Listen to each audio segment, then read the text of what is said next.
Hello and welcome back to Off the Post. In today's episode, I'll be discussing whether Fulham can get back to winning ways after the international break. But before that, as always, please like, comment, and subscribe. It's very much appreciated, and it goes a long way to help me build a small community on my channel. We've recently just hit 254 subscribers. Can we go and get the big 300? Aye, I'll be absolutely over the moon. I'll be buzzing. I'll be ecstatic. All of those words to describe me. That's how I feel. Okay, yes. Let's get straight into the episode, shall we? Obviously, Fulham are having a very poor season, aren't they? Currently sitting in 15th in the Premier League. They've played 11, won 3, drew 2, and lost 6. Losing 6 games in your first 11, okay, in the Premier League. Nobody can do that, honestly. That is so abysmal form. They're in abysmal form this season, aren't they, under Marco Silva? And you know, there's been a few rumblings here and there where Marco Silva's job is on the line, and for me, I feel like it has to be. No manager can be losing 6 games at the start of the season. Don't get me wrong, he's a fantastic manager. He's done some good stuff in the Premier League over the years with Watford, with Everton, with Fulham. He's a seasoned manager, isn't he?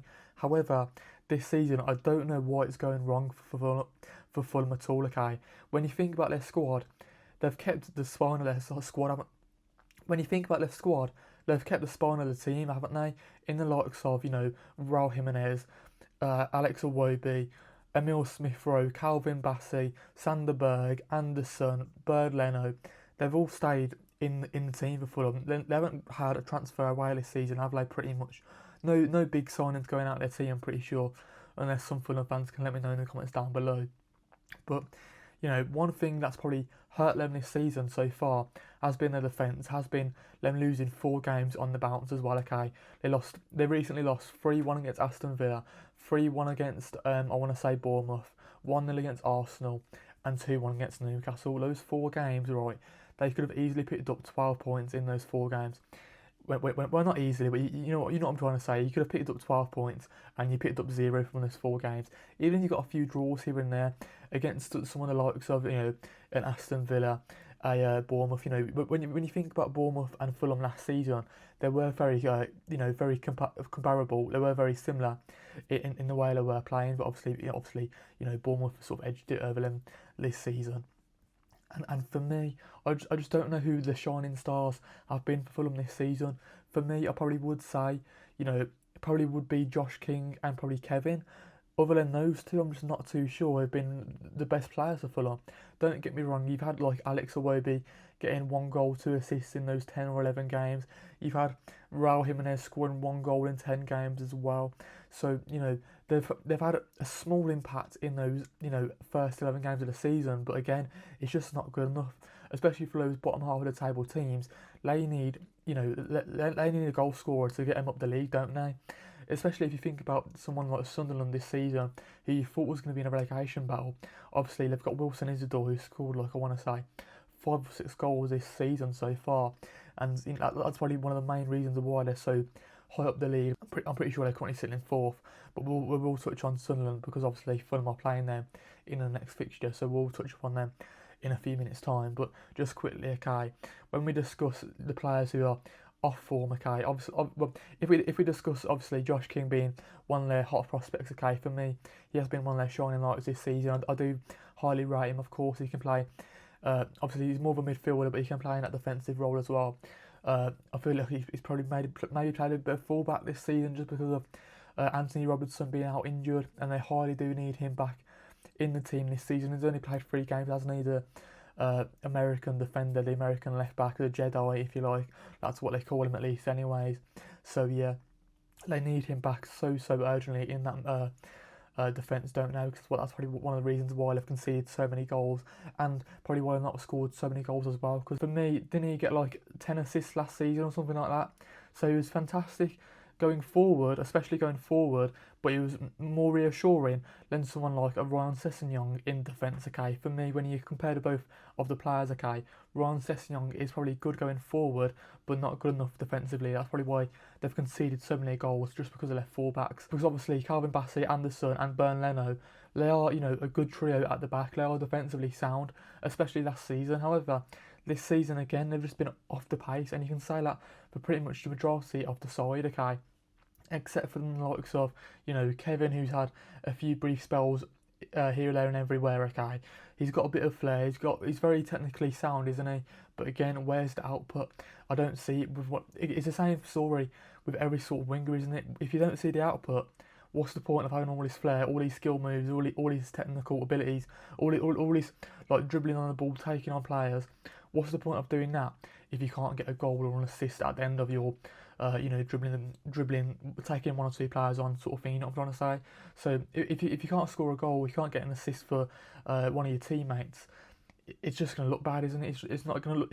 It's going to look like you've not really impacted the game as much as he probably has this season. You can say that with Alex Iwobi. You can say that with Emile Smith-Rowe, Harry Wilson, all these wingers, all these attacking players for Fulham this season.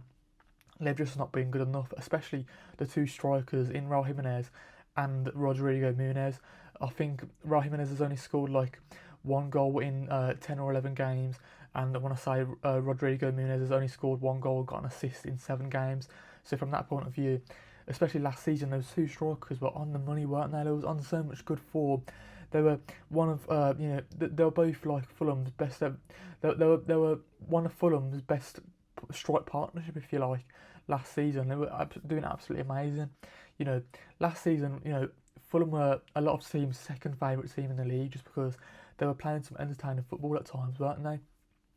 But this season, I don't know what the reasons is. Whether it's just that maybe they probably need a bit more of a solid midfield. Those two midfielders, the two number 8s, probably aren't good enough together. Okay, don't get me wrong. Sander Berge is very good. I do like him. I do rate him very highly. Again, they've got him next to Lukovic, I'm pretty sure his name is. Again, don't get me wrong, he's had a few games here and there. He's done some good stuff here and there as well. But again, in the majority of the games, has he gone missing? Has he been Fulham's best player? I'm not too sure. Let me know in the comments down below. From what I see of Lukovic and Sander Berge, I just don't know whether or not they're good enough in the midfield to sitting in that midfield too to sort of break up the play, carry the ball on forward, sort of play it into the wingers, play it into the midfielders and strikers and whatnot. I just don't know if they're good enough as a partnership. I don't know. Are they still missing one of the likes of a Paulinho? Obviously, signing him to Bayern Munich now, he's at Tottenham on loan. Have they replaced him since they signed? Have they sort of not replaced him since they sold him a few years ago now? I'm just not too sure, because he was absolutely fantastic for Fulham back in the day, wasn't he? Like 2 or 3 years ago at least, anyways. But yeah, I just don't know. I don't think their midfield. I don't think their midfield number 8s, number 6s are good enough. That's probably another one of the reasons why Fulham are doing so bad. That's probably one of the reasons why they're conceding so many goals. Just because those two number 8s, two number 6s, whatever you want to call them, can't protect the defence as well as they probably should be doing this season at least, anyways. But yeah, it's really disappointing because for me, Raul Jimenez is an amazing striker. Don't get me wrong. It's a bit of a disappointing one because Raul Jimenez, the Mexican striker, you could probably say to yourself, is this because obviously Raul Jimenez has been an amazing striker over the years in the Premier League with Wolves, with Fulham, especially last season with Fulham. He was scoring a few goals here and there, but now this season, can you start and say to yourself, is it the start of the decline for Raul Jimenez in the Premier League for Fulham? I'm not too sure. Maybe it is. He's only scored 1 goal in 10 or 11 games, and that's just not good enough by anybody's standards, especially when you need someone to, get you out of the hole, to start scoring these goals, to get you climbing up the league, even if that's, 2 or 3 spaces, the top of the bottom half of the table, like the 11th, the 12th, the 13th spot. Don't get me wrong, they're not far off like Arle sitting in 15th, but Fulham fans won't want to get drawn into that relegation battle by any means of the imagination, okay? Don't get me wrong, they're not far off it Arle either. West Ham are on 10 points, okay? They're literally 1 point ahead, West Ham in 18th. So if they get a win against their next team, whoever they're playing in the next game, Fulham could be in a lot of trouble in the relegation battle, okay, couldn't they? Don't get me wrong, I feel like as the time goes on, as the games do go on, I feel like Marco Silva will find his form, they will find the players' form as well, and they will get the tactics right. But at this point in time, if they start losing more games, it could look very bleak for them, couldn't it? And they don't want to get drawn down into that relegation zone. So for me, they need to start getting wins as quickly as possible. And in this game against Sunderland, okay, they could go and get I don't want to say easy 3 points, but when you look at their teams on paper, you probably would say to yourself, Fulham do have better players overall.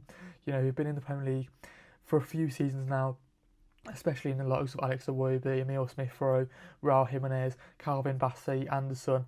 They've got a spine of a team who should be competing for European positions, okay? Whether that's Conference League, whether that's for Europa League. That's how we was talking about Fulham last season, okay? So how can they get back to their best? How can they get into those top 10 positions in the Premier League? I'm not too sure, but you just need to start with, you know, the midfielders need to be defensively sound, and they need to get Anthony Robinson back playing fully fit again. Obviously, Jedi might be a little bit injured. That's what they call him, of course. He's only played 3 games this season, so he might be injured. I'm not too sure. Let me know in the comments down below. He probably is. But if they can get him getting some assists to the likes of Raul Jimenez, Alex Iwobi, if they can get Alex Iwobi playing those lovely through balls to the wingers, to the strikers, of course, they just need to find form, don't they? They need to just calm down a bit. They need to stop being so counter-active. I think last season some of their best goals probably came from the counter-attack, whereas this season they probably wanted to try and play out from the back, try to build up possession in that way. And I just don't know whether that's the best way to do it, especially for a bottom half table team. I feel like probably, you know, counteracting against your opposition, sort of breaking on the counter attack, especially those fast players in, you know, in the wingers they do have Kevin's, in the wingers they do have in Kevin, in Harry Wilson, in Alex Iwobi. Yeah, those are some fast technical players. If they can just start getting some counter attacking goals, I feel like they will be back to their best. And you know, when we look at some of their next fixtures, okay, of course they've got Sunderland, then they've got Sunderland, who's an easier fixture out of the next they've got coming up. They've got after the Sunderland game, they've got Tottenham, they've got Man City, they've got Crystal Palace. So for me, out of those next 4 games, I feel like they've got to get a victory against Sunderland and Crystal Palace, okay, just to climb up the table.